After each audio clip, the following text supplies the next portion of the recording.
आज 2078 साल असार 23 गते बुधबार गोरखापत्रले छापेका ज्ञान सागर अन्तर्गत वस्तुगत प्रश्नोत्तर लिएर हामी उपस्थित भइसकेका छौं, जुन कि तपाईको लोकसेवाको लागि फर्स्ट पेपरमा समसामयिक र जीके दुवैको लागि महत्त्वपूर्ण रहेको हुन्छ। अब हेरौँ ती प्रश्नहरूलाई के दिइएको छ आजका प्रश्नहरूमा। जस्तो कि प्रश्न 1 मा हेर्ने हो भने बहुप्रतीक्षित राष्ट्रिय गौरवको माथिल्लो तामाकोशी जलविद्युत आयोजनाको उद्घाटन कहिले गरियो? प्रश्न फेरि एकपटक, बहुप्रतीक्षित राष्ट्रिय गौरवको माथिल्लो तामाकोशी जलविद्युत आयोजनाको उद्घाटन कहिले गरियो? विक्रम सम्वत 2078 असार 21 गते। विक्रम सम्वत 2078 असार 21 गते प्रधानमन्त्री केपी शर्मा ओलीद्वारा प्रम निवास बालुवाटारबाटै भर्चुअल रूपमा टर्बाइनको स्विच अन गरेर आयोजना उद्घाटन गरिएको। कुल 456 मेगावाट क्षमताको सो आयोजनाको असार 21 मा पहिलो टर्बाइनबाट 76 मेगावाट विद्युत उत्पादन थालिएको। सो आयोजनाका 76 मेगावाट क्षमताका 6 वटा टर्बाइन रहेका, बाँकी टर्बाइन क्रमिक रूपले सञ्चालन गरिने कम्पनीले जनाएको। त्यस्तै नेक्स्टमा रहेको छ 35 अर्ब रुपैयाँ निर्माण खर्च र 12 अर्ब रुपैयाँ निर्माण अवधिको ब्याज लागत सँगै 6 वर्षमा आयोजना तयार हुने प्रक्षेपण थियो, तर विविध कारणले गर्दा आयोजना निर्माण खर्च 52 अर्ब रुपैयाँ र निर्माण अवधिको ब्याज 32 अर्ब रुपैयाँ पुगी कुल लगानी 84 अर्ब रुपैयाँ नाघेको छ। हो त्यस्तै अब प्रश्न 2 मा रहेको छ संयुक्त राष्ट्र संघीय विकास कार्यक्रमको सन् 2020 को प्रतिवेदन अनुसार नेपालको मानव विकास सूचकांक कति रहेको छ? यो चाहिँ 0.602 समझ्नु होला, 0.602 रहेको छ र अघिल्लो वर्षमा चाहिँ 0.579 रहेको थियो, 0.579 रहेको थियो। त्यस्तै अब प्रश्न 3 मा हेर्ने हो भने प्रश्न 3 मा दिएको छ आर्थिक सर्वेक्षण 2077-78 अनुसार 2077 फागुनसम्म आधारभूत खानेपानी सुविधा पुगेको जनसङ्ख्या हिस्सा कति रहेको छ? यो 2077-78 अनुसार हो। 2077 फागुनसम्म आधारभूत खानेपानी सुविधामा कति जनसङ्ख्याको हिस्सा पुगेको छ भन्दाखेरि 91.5%, 91.5%।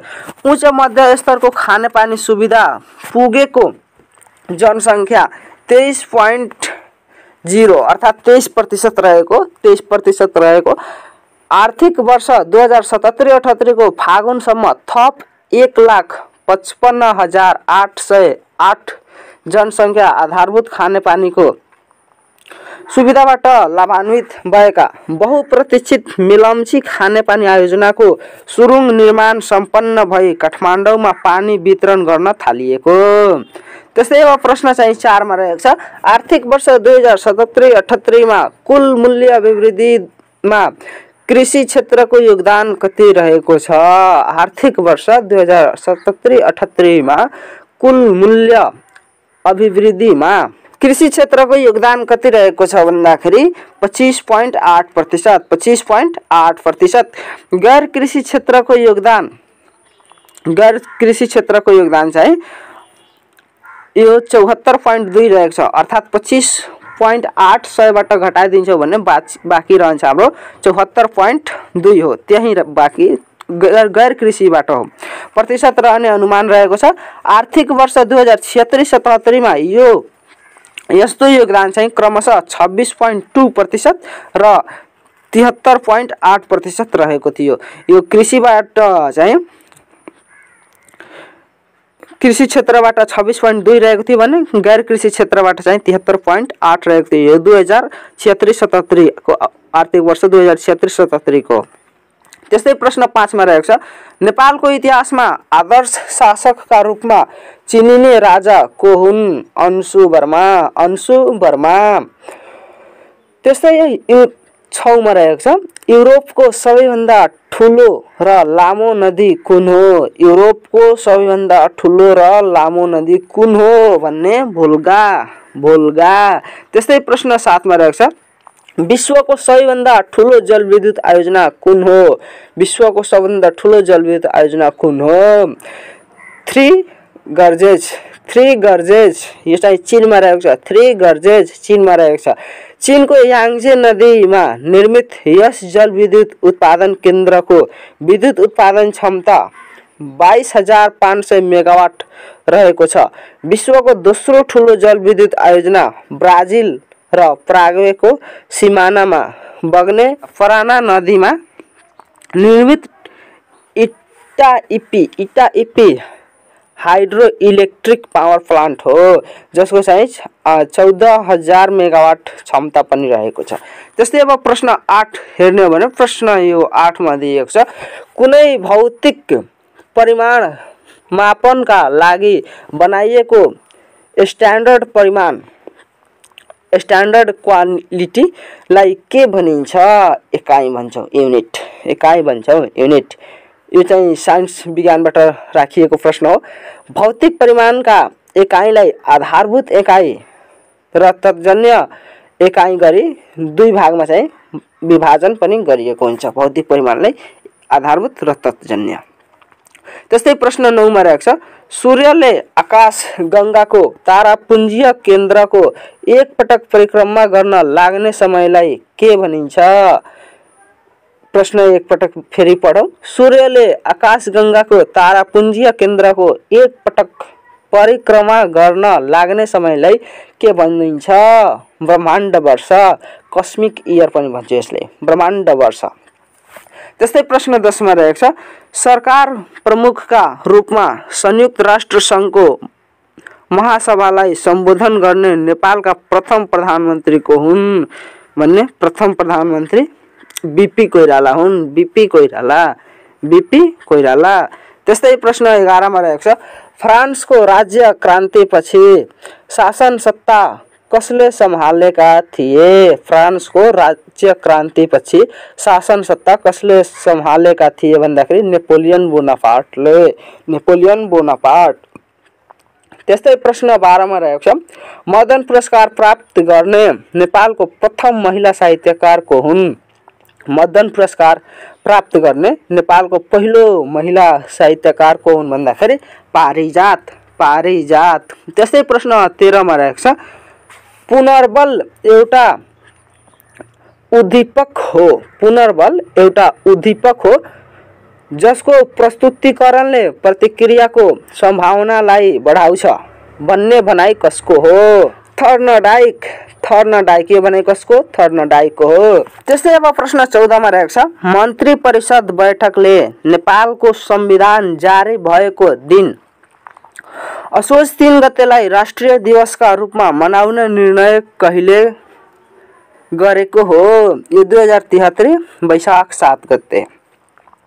2072 असोज 3 मा संविधान लागू भएको थियो अनि विक्रमसम्म 2073 वैशाख 7 गते चाहिँ यो निर्णय गरियो। त्यस्तै प्रश्न 15 मा रहेको छ प्रशान्त महासागरको सबैभन्दा गहिरो स्थान मारियाना ट्रेन्च हो भन्ने आन्ध्र महासागरको सबैभन्दा गहिरो स्थान कुन हो?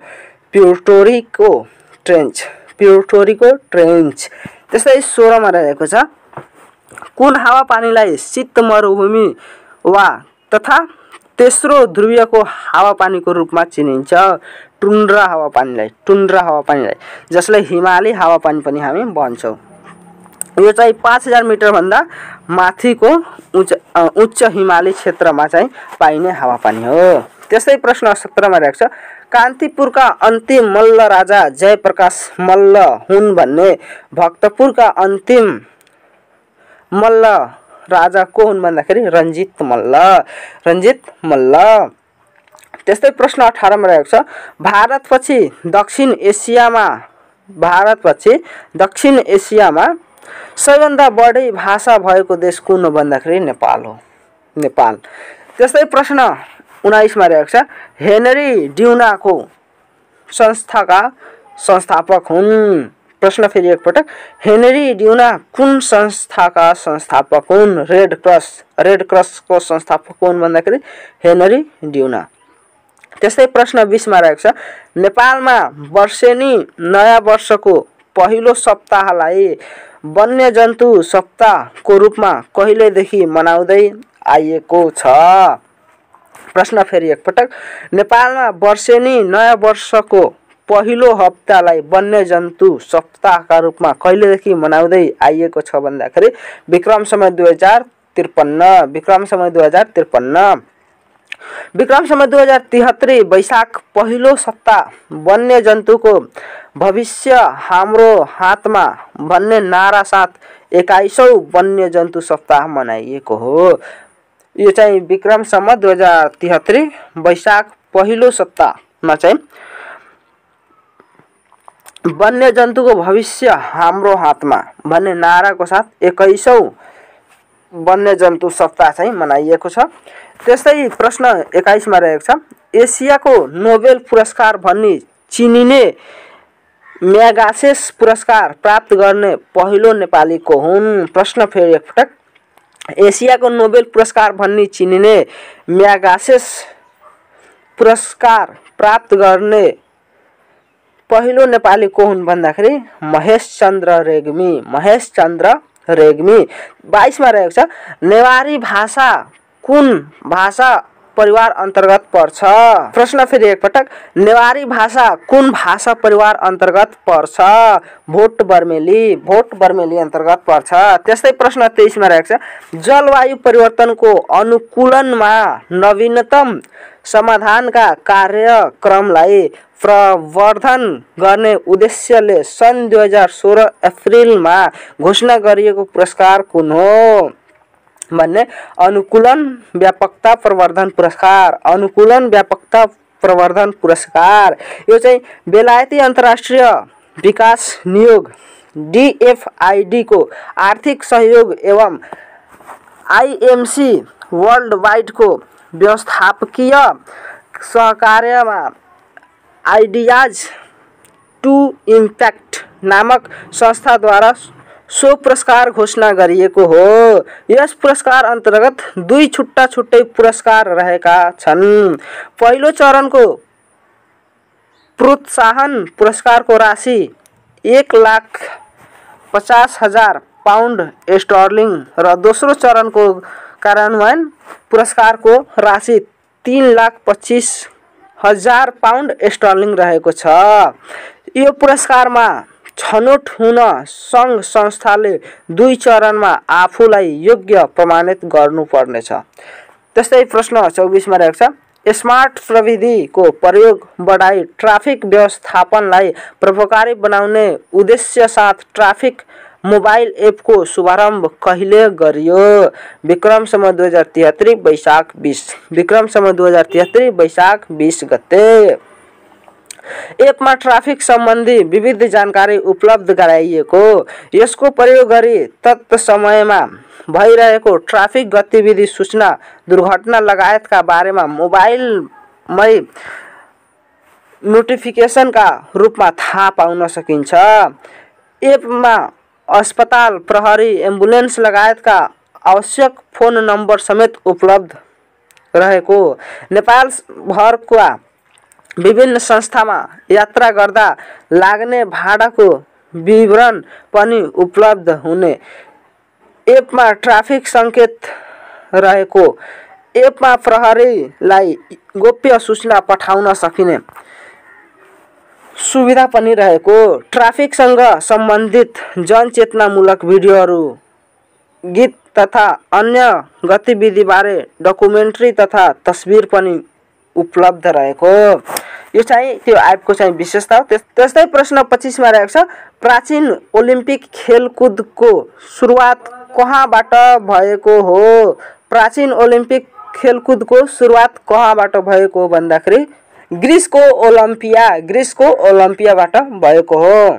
त्यस्तै प्रश्न 26 मा रहेको छ, बुद्धले ज्ञान प्राप्त गरेपछि आफ्नो पहिलो उपदेश कहाँ दिएका थिए?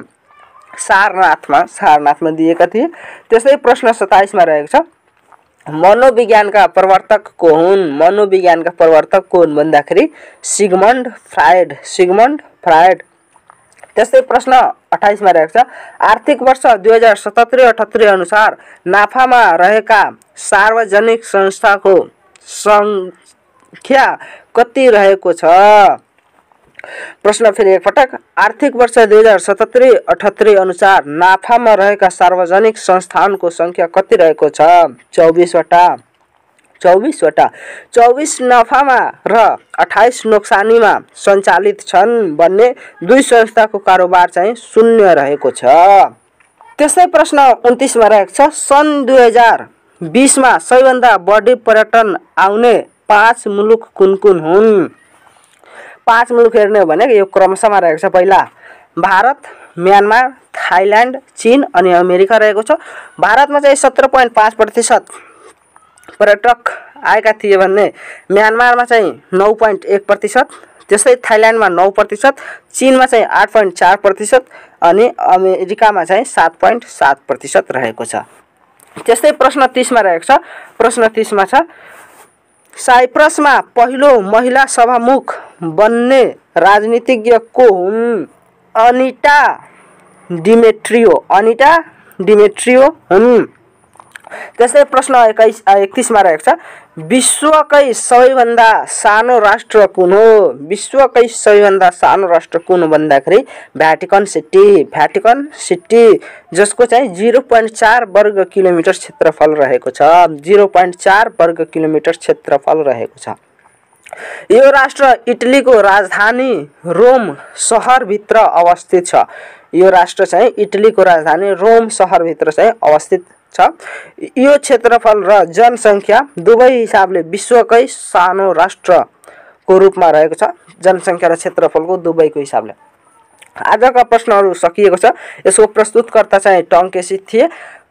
आशा छ कि तपाईहरुको तयारी चाहिँ एकदमै राम्ररी गइरहेको होला र यसलाई पनि समसामयिक र जीके सम्झी यसलाई पनि तयारी गर्नु होला। यति भन्दै म यस भिडियोबाट बिदा हुन चाहन्छु र नेक्स्ट भिडियो चाहिँ तपाई कुन टपिकमा हेर्न चाहनुहुन्छ कमेन्ट गर्न नबिर्सनु होला।